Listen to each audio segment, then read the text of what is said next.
আন্তর্জাতিক অপরাধ ট্রাইব্যুনালে সাবেক আইজিপি জাবেদ পাটোয়ারি সাহেব সহ 5 জনের বিরুদ্ধে গ্রেফতারি পরোয়ানার আবেদন করেছিলাম। মাননীয় ট্রাইব্যুনাল তাদের বিরুদ্ধে গ্রেফতারি পরোয়ানা জারি করেছেন।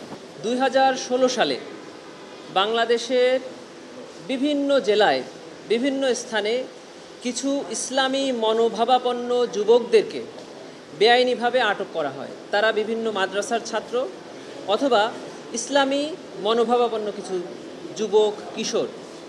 তার মধ্যে একজন কিশোর, সে তখন যাত্রাবাড়ি একটি মাদ্রাসার ছাত্র ছিল, বয়স ছিল তার 19। তার বাবা তদন্ত সংস্থায় তার ছেলের বিচার বহির্ভূত হত্যার ঘটনা নিয়ে একটি অভিযোগ করে।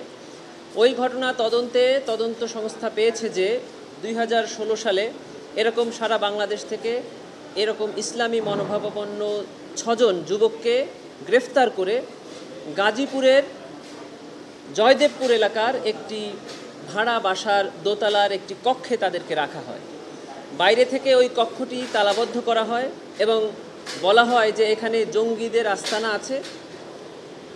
সিটিটিসি এবং সোয়াতের 2টি টিম এই বাসায় একটি অপারেশন করে মর্মে দেখায় এবং সরাসরি এই আবদ্ধরত 6 জন যুবককে গুলি করে বিচার বহির্ভূতভাবে হত্যা করে। এই কয়েকজন যুবককে হত্যার পরে দেখানো হয় যে তারা এখানে রাষ্ট্রদ্রোহী দেশদ্রোহী কাজে সাথে সম্পৃক্ত ছিল। এই ঘটনায় এটিকে ইনফোর্স ডিসঅ্যাপিয়ারেন্স অর্থাৎ গুম এবং বিচার বহির্ভূত হত্যার অপরাধ, যেটি মানবতা বিরোধী অপরাধেরই একটি অংশ হিসাবে তদন্ত সংস্থা প্রাথমিকভাবে প্রমাণের সত্যতা পেয়েছে। তারই ভিত্তিতে এই 5 জনের বিরুদ্ধে একটি গ্রেফতারের আবেদন তদন্ত সংস্থা আমাদেরকে জানিয়েছিল। আমরা আন্তর্জাতিক অপরাধ ট্রাইব্যুনালে সাবেক আইজিপি জাবেদ পাটোয়ারি সাহেব সহ 5 জনের বিরুদ্ধে গ্রেফতারি পরোয়ানার আবেদন করেছিলাম। মাননীয় ট্রাইব্যুনাল তাদের বিরুদ্ধে গ্রেফতারি পরোয়ানা জারি করেছেন। জি, তদন্ত সংস্থা আমাদের কাছে এই আবেদন করেছিল।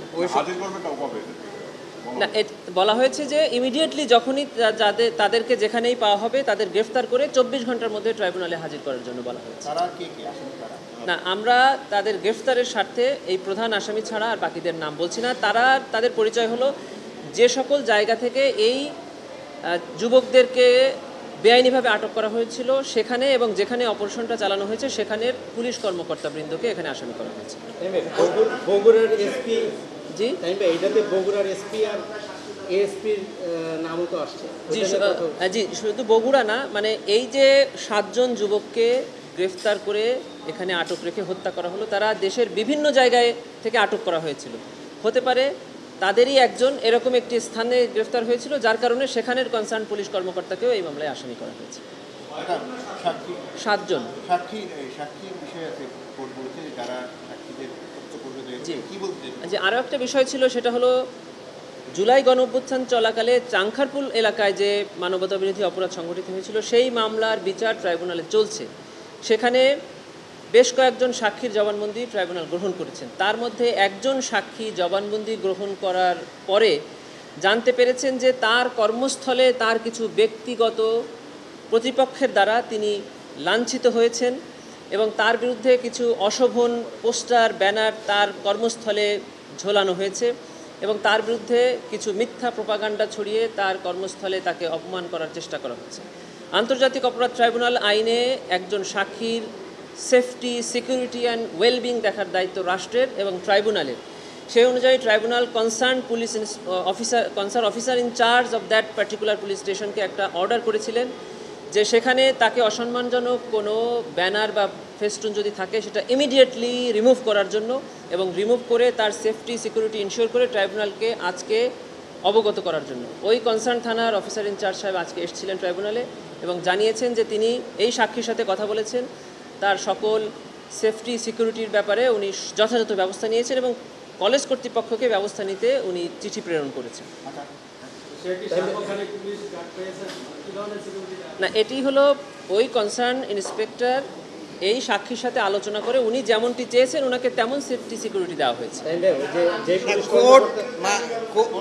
এবং ওপেন কোর্টে বলেছেন যে এই মামলার যে কোনো সাক্ষীকে যে কোনো কর্তৃপক্ষ যদি কখনো কোনো হুমকি প্রদান করে, সেফটি সিকিউরিটি বা সম্মানহানি করার চেষ্টা করে, পুলিশ যেন তার আইনগত ব্যবস্থা যথাযথভাবে গ্রহণ করে তার জন্য ট্রাইব্যুনাল যে কোনো আদেশ যে কোনো সহায়তা করার জন্য প্রস্তুত আছে, এটি ট্রাইব্যুনাল ওপেন এজলাসে বলেছে। গ্রেপ্তারের কথা তো বলেছে। ইভেন এটা বলেছেন যদি তারা কোনো অফেন্স করে থাকে বা এই ধরনের কার্যক্রম করার অপচেষ্টা করে থাকে ইমিডিয়েটলি তাদেরকে গ্রেফতার করে আনার জন্য বলেছে।